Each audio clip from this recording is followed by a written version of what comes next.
These devices appeared to give the power of flight. Reggie would have been impressed if they were not on the backs of frog scum.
Too late.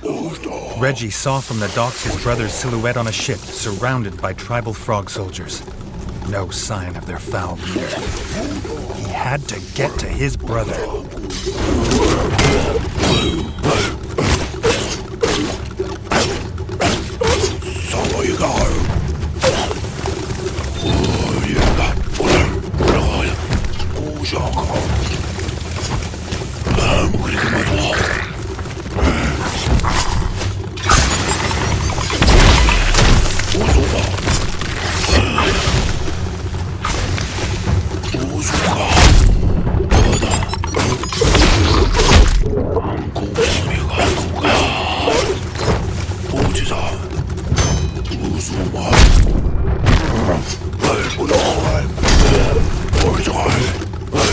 Reggie had little trust in shamans. But there was more mystery in this world than his father had taught him. The shaman had gone, but he'd left a key.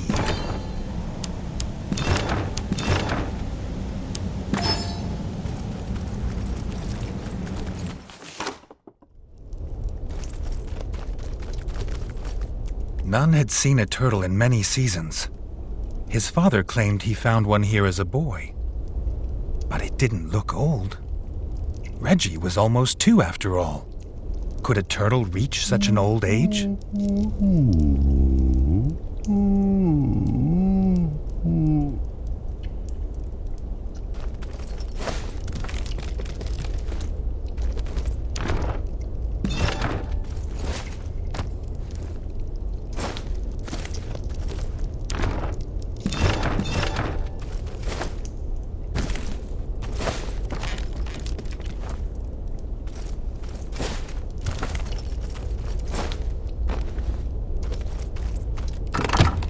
Grateful to be free, and promising entertaining tales of Reggie's father as a pup, the turtle offered to take them across the river to the foul froglands.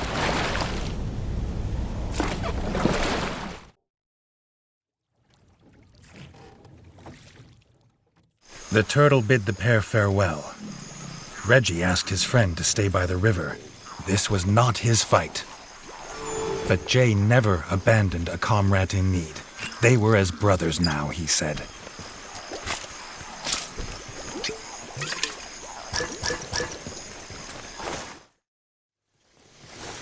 Reggie had expected something as foul as frog spawn, but the frog lands were strangely like home, apart from the smell.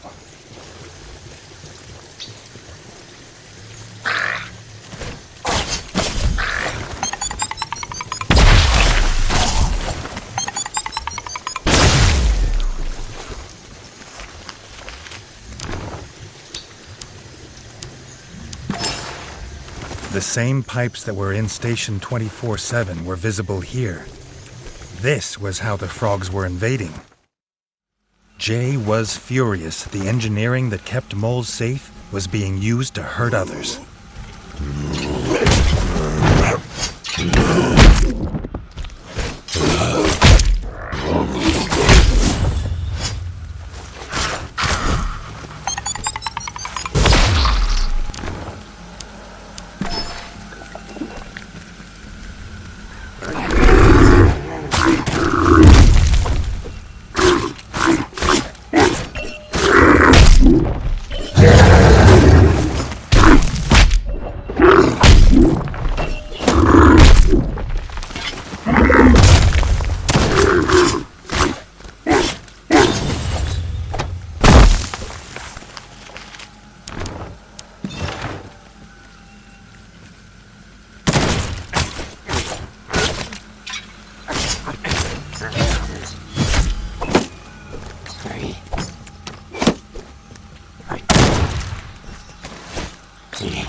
Like a common grub. Reggie dreaded to think why the war chief would keep so many captives.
This was why the rats had been captured.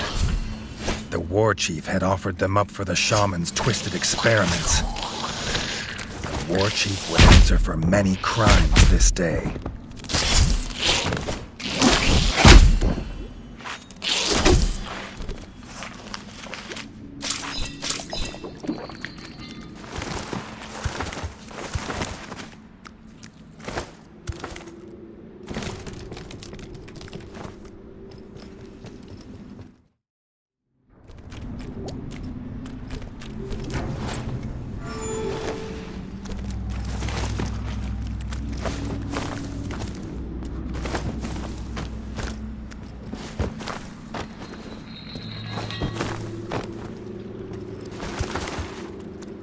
The shaman had tried to hide in his workshop. The things he'd made and used on Reggie's kin were here.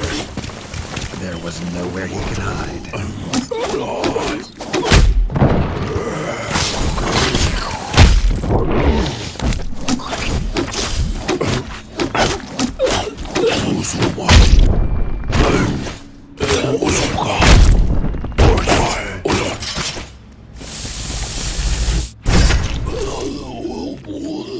The shaman's cruel experiments were over in a puff of foul green smoke. The war chief's throne room could not be far.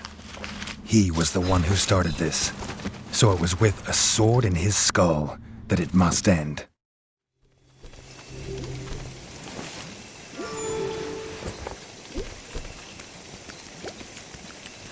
What was this evil twist on Molecraft? A grotesque monster of creaking gears and steam. The sight of it made Reggie freeze. But Jay's fury could not be held back. The sound of his small friend's body falling lifted the spell.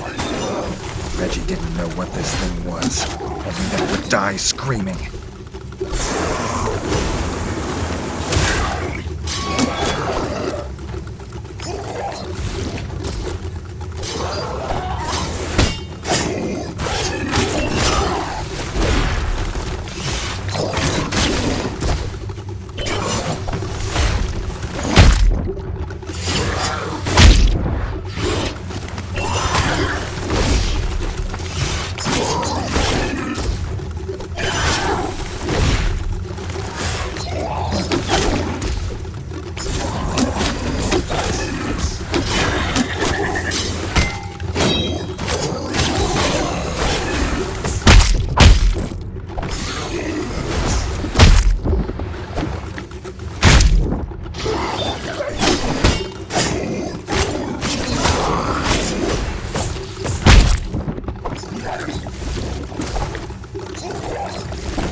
It was no beast, but his own brother in the evil machine.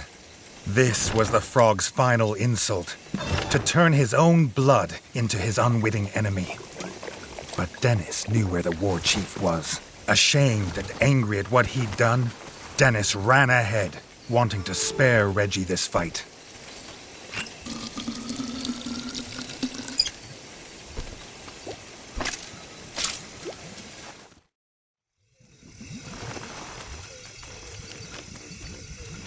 Even in the frog slime and its stench of death, it felt good to be fighting with his brother at his side. Wolf, touchdown.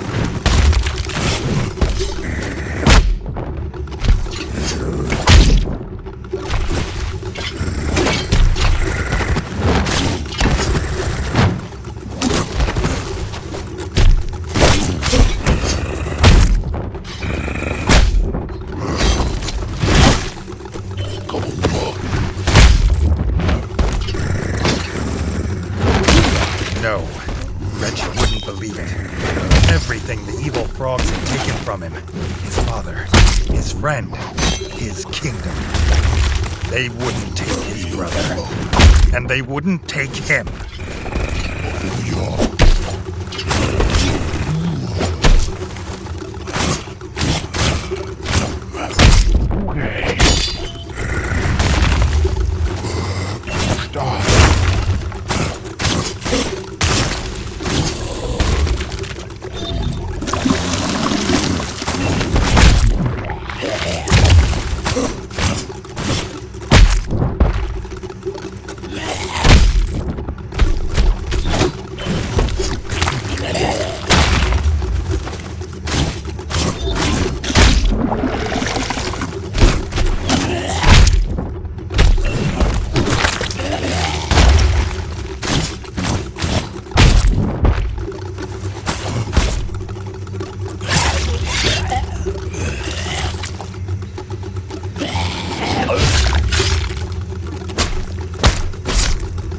The war chief was dead, and the kingdom saved.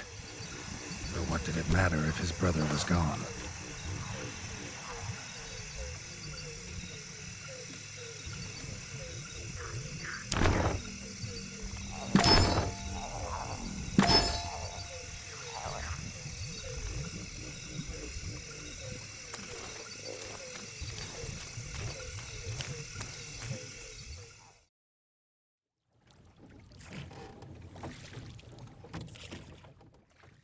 The rat folk rejoiced to have their king home.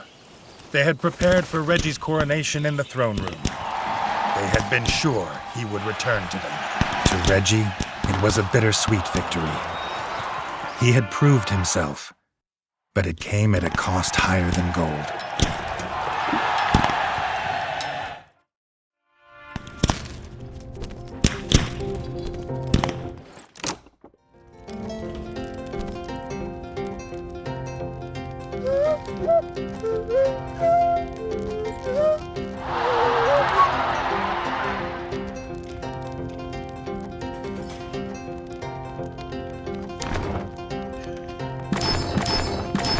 It was the start of a true golden age, free of the scourge of frog spawn. Working with the molefolk below, they built a new kingdom of steam and industry and wonder. But that is, as they say, a tale for another time.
The greatest threat was conquered. But Reggie wondered if there were any tasks he'd left unfinished, or foes left undefeated. Now was the time to be sure.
With peace restored to the kingdom, Doug organized a grand tournament in Reggie's honor.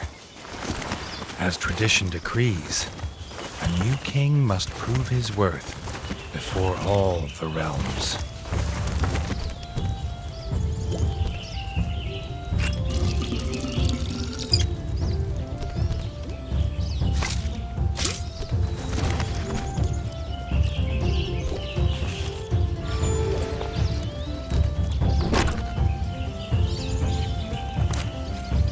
Rabbits of White Whiskers had sent their most agile warrior.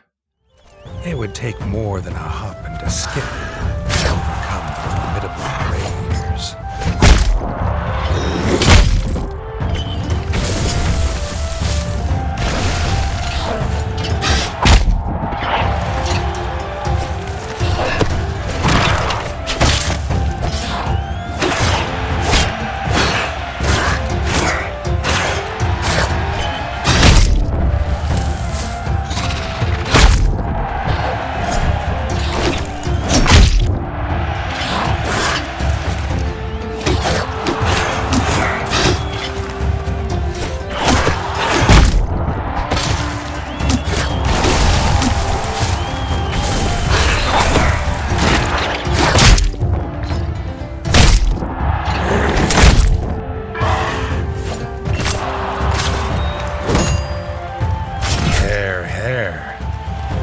Gray Ears put up a hearty challenge, but his grand hops were no match for Reggie's iron will.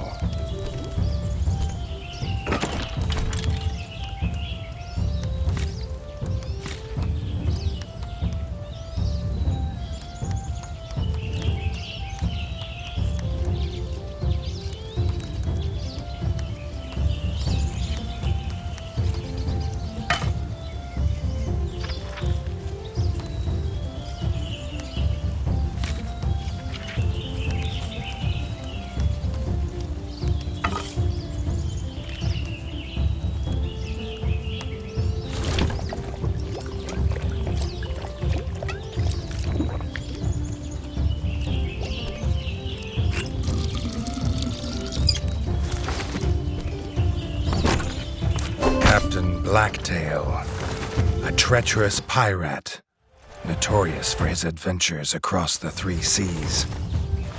Reggie wondered if he was as fearsome on land.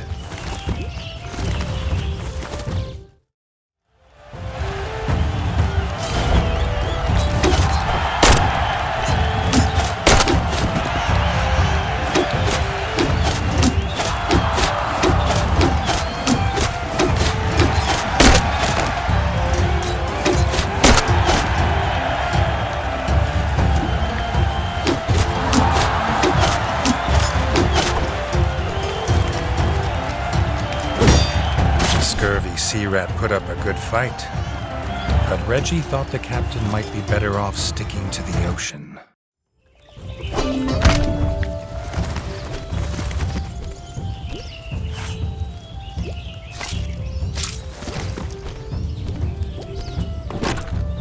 Dennis had returned with a vengeance, fully armed to the whiskers.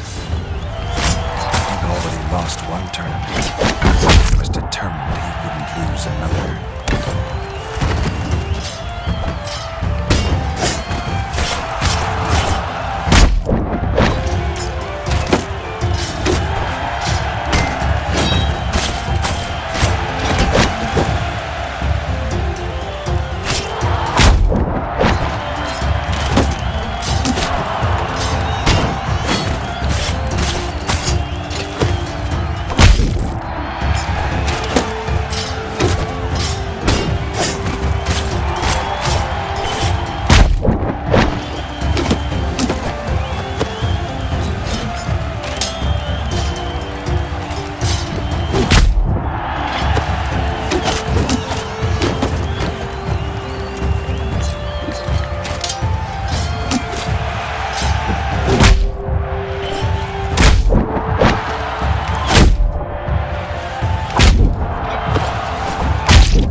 Once again felt the bitterness of defeat at his younger brother's paws.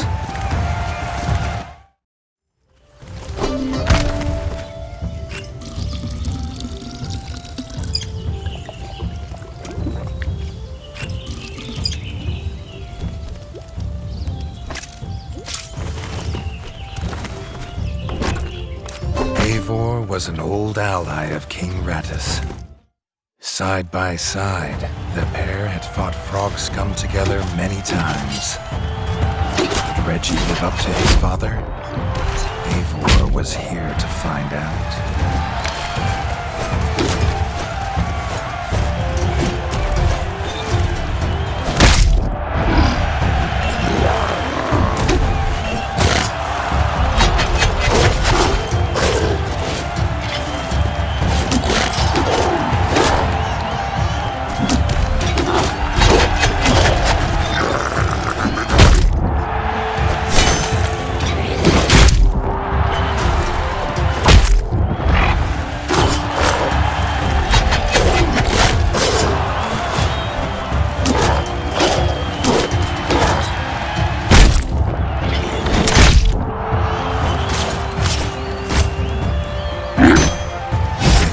Happily admitting defeat, Reggie knew he had passed the old rat's challenge.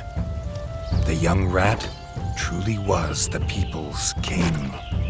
A fitting reward for winning the tournament, Reggie was presented with the king's key.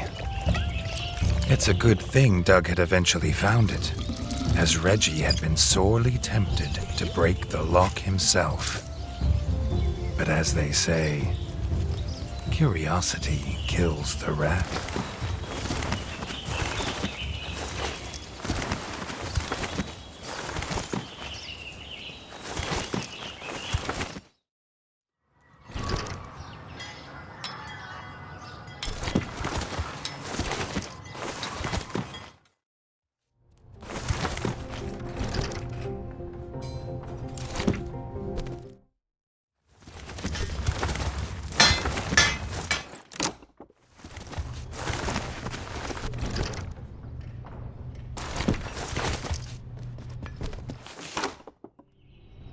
The king's chamber smelled of fresh lilac and gooseberries, while the bed glistened with crisp silk sheets. Strangely, a slight breeze blew from behind the bookcase.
abomination must have been the work of his father.